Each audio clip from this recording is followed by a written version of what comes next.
సూడత్ మంగిలాల్ నాయక్. నేను LHPS ఏకమత్ర రాష్ట్ర వ్యవస్థాపక అధ్యక్షుని. మాది ముఖ్య ఉద్దేశం ఏంటంటే రాహుల్ గాంధీని ప్రధానమంత్రి చేయడమే మా ఎజెండా. మేము వివిధ కుల సంఘాలని జతకట్టుకొని మేము ఎస్టీలము ప్రస్తుతం భారతదేశంలో 12 కోట్ల మంది జనాభా ఉన్నాము. మేము ఆ జనాభా మొత్తాన్ని ఏకదాటి తీసుకురావాలి, రాహుల్ గాంధీని ప్రధానమంత్రి చేయాలి.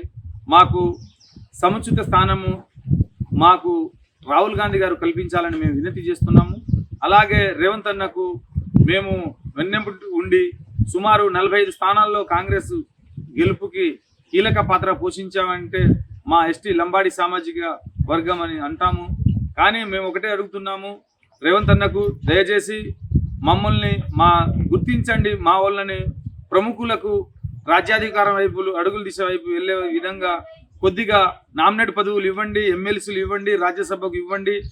అలాగే అనర్హుడు అయిన వాళ్ళకి ఇవ్వకుండా